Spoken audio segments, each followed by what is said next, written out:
मृत्यू दाखल करून त्याचा तपास सुरू करण्यात आला. परंतु दिसत्या परिस्थितीवरनं पोलिसांना संशय आल्यानंतर जो मयत असावा गणेश चव्हाण, या संशयाच्या आधारावर गणेश चव्हाण आणि गणेश चव्हाणची इतर सगळी माहिती काढत असता एका महिलेबरोबर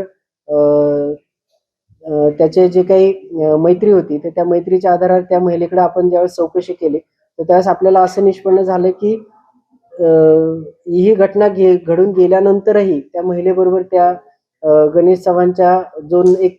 तिसरा नंबर जो तो वापरत होता त्या नंबरवरनं काही मेसेजेस किंवा चॅट होत आहे आणि त्यामुळे आपला संशय बळावल्यामुळे आपण त्या नंबरचा त्या ठिकाणी पाठलाग चालू केला. पाठलाग करत असताना आपली जी टीम आहे ती कोल्हापूर आणि कोल्हापूरवरनं पुढे सिंधुदुर्ग विजयदुर्ग पर्यंत गेल्यानंतर उशिरा आपल्याला त्या ठिकाणी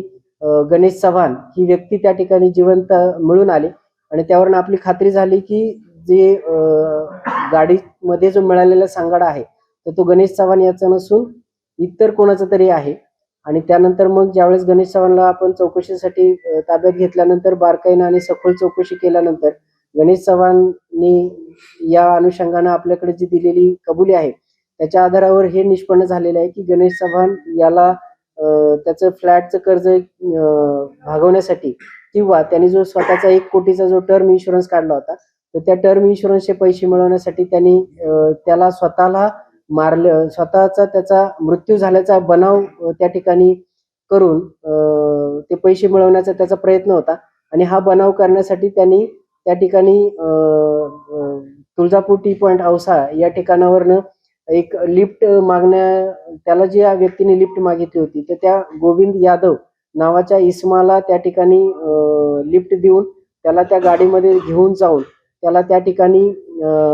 त्या ड्रायव्हर सीटवर बसून त्याचा सीट बेल्ट लावून त्या ठिकाणी त्या गाडीला त्या ठिकाणी आग लावून तो त्या ठिकाणी बाहेर पडू शकणार नाही आणि त्याचा त्या ठिकाणी त्यांनी खून केलेला आहे. आणि हा खून केल्यानंतर तो गणेश चव्हाणच आहे हे वाटावं म्हणून त्यांनी त्याच्या हातातलं कडं सुद्धा त्या जो काही मयत इसम आहे तर त्याच्या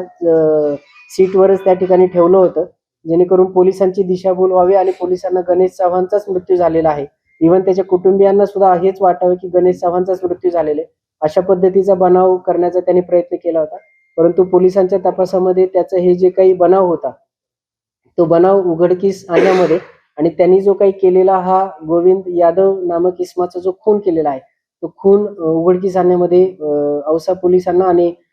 स्थानिक गुन्हे शाखेच्या पथकाला त्या ठिकाणी यश मिळालेलं आहे. त्या अनुषंगानं ईडीचे तपासाचे जे तपास अधिकारी होते त्यांनी स्वतः त्याच्यामध्ये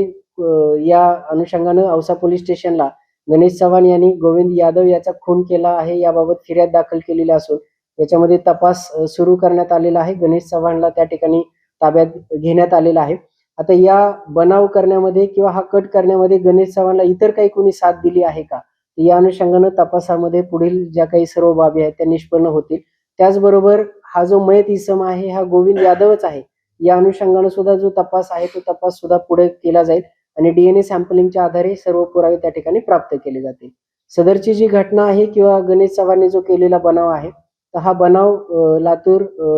पोलिसांनी 24 तासाच्या आत त्यामध्ये उघडकीस आणलेला आहे आणि एक गंभीर स्वरूपाचा असा जो गुन्हा आहे तर तो गुन्हा त्या ठिकाणी उघडकीस आणून आरोपीला ताब्यात घेण्यामध्ये सुद्धा पोलिसांना त्या ठिकाणी यश आलेलं आहे. महाराष्ट्रातील सर्व बातम्यांचे विश्वासार्ह व्यासपीठ सकाळच्या सर्व सोशल मीडिया प्लॅटफॉर्मला लाईक, फॉलो आणि सबस्क्राईब करा. तसंच सर्व नोटिफिकेशनसाठी बेल आयकॉन प्रेस करायला विसरू नका.